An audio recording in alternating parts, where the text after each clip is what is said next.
இங்கே ஒரு ஒய்ஃபோ current shock அடிச்சு இறந்து போனதுனால வீட்டில் அவங்க பொண்ணு மட்டும்தான் இருக்கா. இவர் வேலைக்கு போயிட்டு வந்து பார்த்தா வீட்டில் எல்லா வேலையும் செஞ்சு ஃபோட்டோக்கு மாலை போட்டு பாத்திரம்லாம் கழுவிக்கிட்டு இருக்கா. அந்த பொண்ணுக்கிட்ட இவர் போயிட்டு இதெல்லாம் நீ செய்யக்கூடாதுமா, நீ படித்து பெரியாவர வேலையை மட்டும் பாரு, அப்பா உன்னை பார்த்துக்கிறேன்னு சொல்கிறாரு.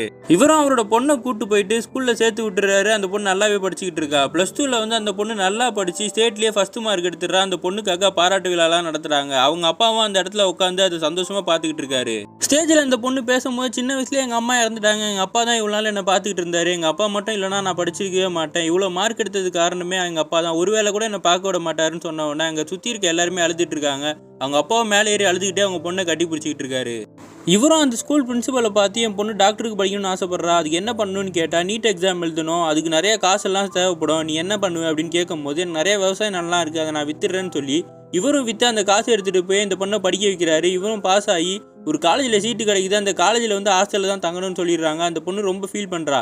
ஏன்னா இத்தனை வருஷமாக அவங்க அப்பா விட்டா இருந்ததே இல்லை, அவங்க அப்பா கட்டி பிடிச்சி ரொம்ப அழுதுகிட்டு இருக்கா.